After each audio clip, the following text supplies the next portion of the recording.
This is accounting for government and non-profit organizations, and we will now continue the discussion on how government account for the different financial statement line item accounts.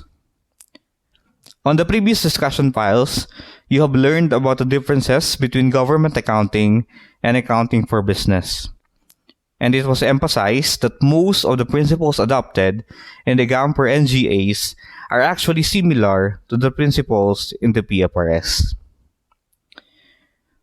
So for purposes of this discussion, I will only be highlighting the peculiarities of accounting for the different FS line item accounts in the government context, starting with the financial assets.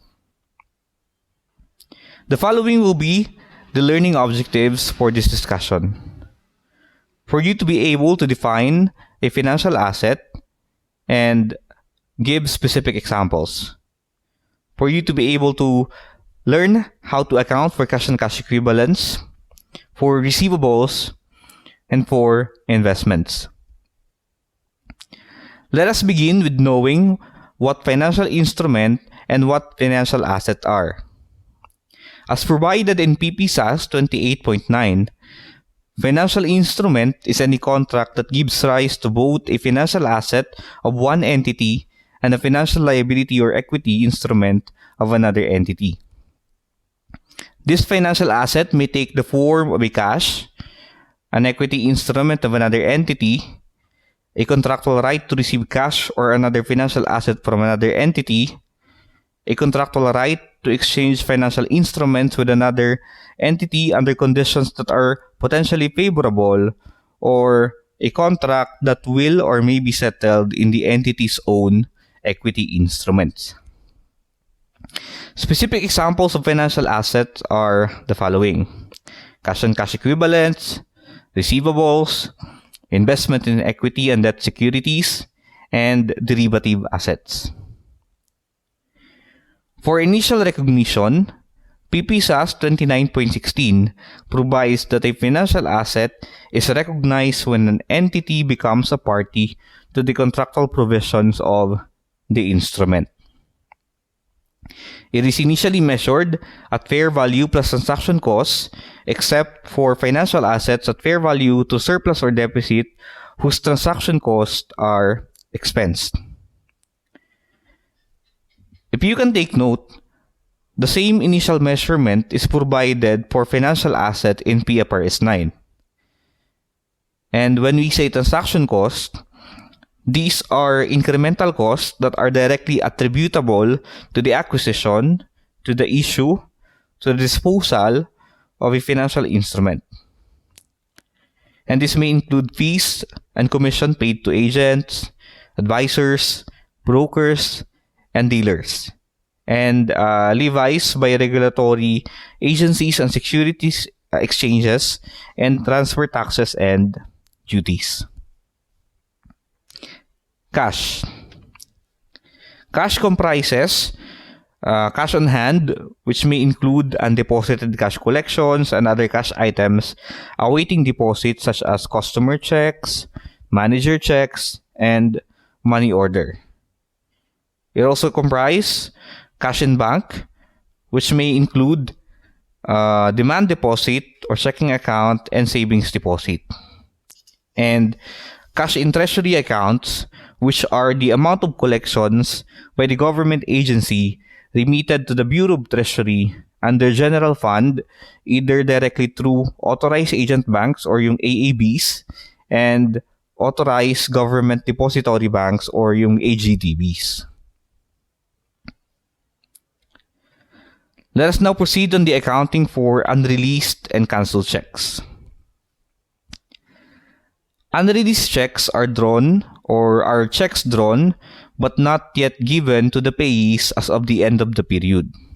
Technically, the cash is not yet transferred as of the end of the period. That is why we need to provide an adjusting entry to revert the unreleased checks account or unreleased checks amount back to the cash account.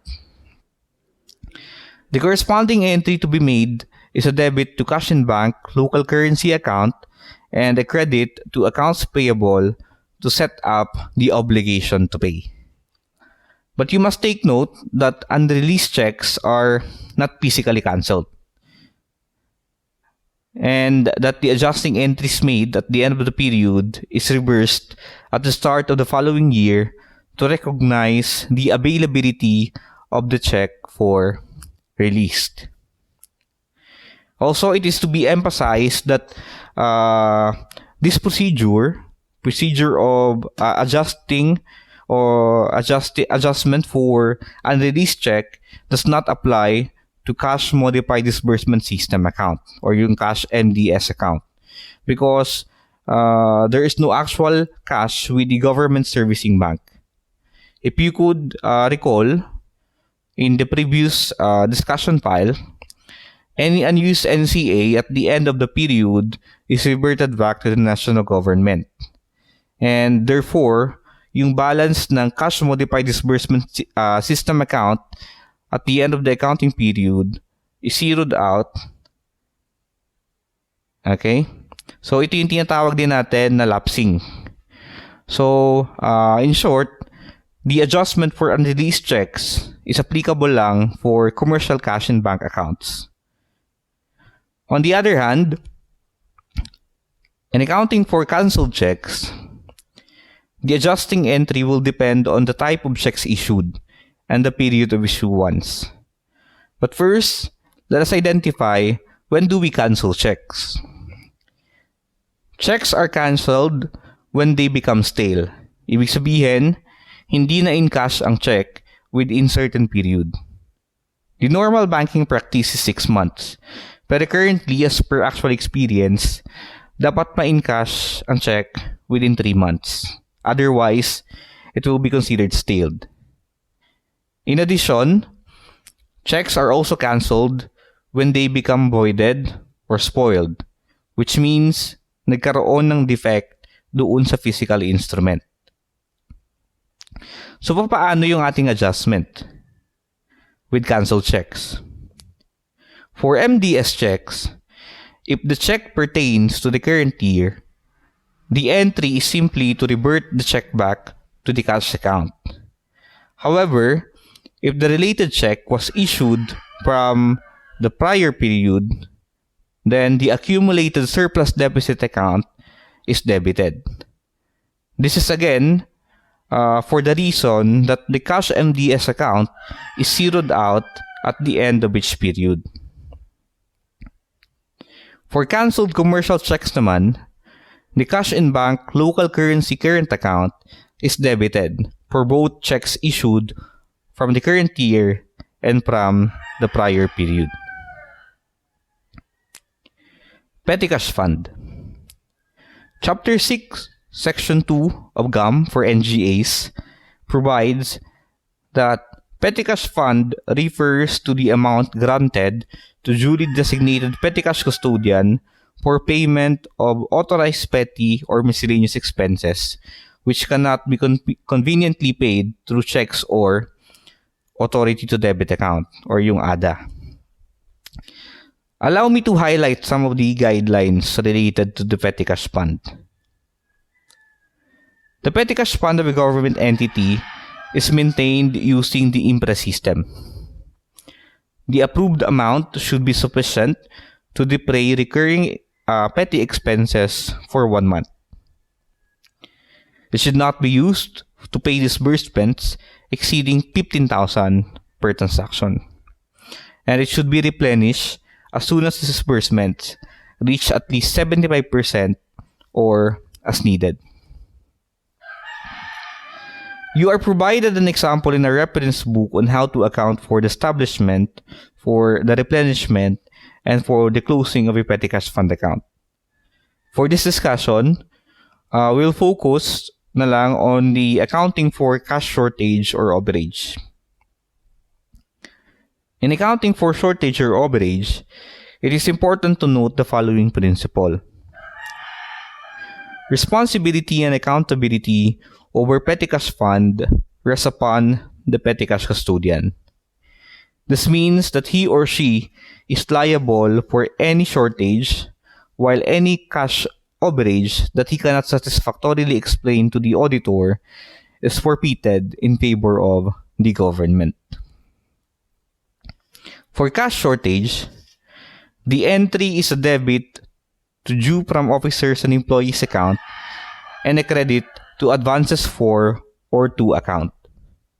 Upon collection, the amount is debited in cash collecting officers with a credit to due from officers and employees account. For cash overage naman, to recognize forfeiture of cash overage of the disbursing officer, the amount is credited to miscellaneous income. Dishonored checks. A dishonored check is a check that is not accepted when presented for payment. One reason may be because the check is drawn against an account with insufficient funds. Ito yung tinatawag natin na bounce check. So for dishonored checks, they are recorded by simply setting up other receivables account. Bank reconciliation. You have learned in your intermediate accounting course how a bank reconciliation is made. And there, you were introduced to the three methods of presenting a bank reconciliation. For government entities, however, only the adjusted balance method is used for presentation, and it is prepared monthly. Cash equivalents. PPSAS 2.8 defines cash equivalents as short-term, highly liquid investments that are readily convertible to known amounts of cash and which are subject to an insignificant risk of changes in value.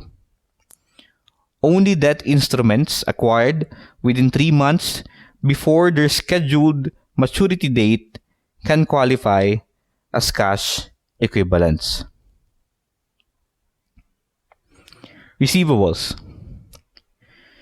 Receivables represent claims for cash or other assets from other entities, which may be an account receivable, note receivable, loans receivable, or other receivables. Receivables are initially measured at fair value plus transaction costs and subsequently measured at amortized cost. To summarize the categories of financial assets which may be held by government entities and its corresponding measurement basis, let us refer to the presented table. A government entity may hold any of the following type of financial asset. First, financial asset at fair value to surplus or deficit. Specific example are investments in quoted stocks or bonds. At initial measurement, this type of financial asset are measured at fair value. Subsequently, they are measured at fair value with changes recognized in surplus or deficit. Held to maturity. This may take the form of investments in bonds and other debt securities to be held until maturity. At initial measurement, they are recorded at fair value plus transaction costs and subsequently measured at amortized cost. Loans and receivables. Specific examples are accounts receivables, notes receivables, and loans receivables. So at initial recognition, they are measured at fair value plus transaction costs and subsequently recognized or subsequently measured at amortized cost. Then available for sale financial assets.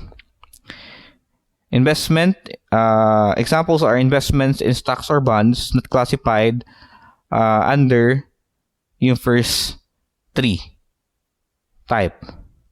So at initial measurement, they're recorded at fair value plus transaction costs and subsequently measured at fair value with changes recognized in equity. Lastly, we have derivatives. So a derivative is a financial instrument or other contract that derives its value from the changes in value of some underlying asset, or other instrument. Its value changes in response to the change in an underlying.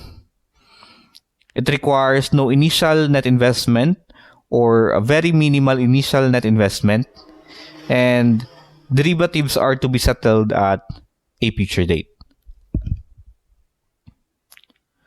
So what is the purpose why government entities hold or obtain derivatives?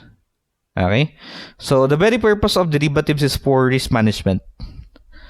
So government entities hold derivatives for risk management, which is the process of identifying the desired level of risk, identifying the actual level of risk, and altering the latter to equal the former.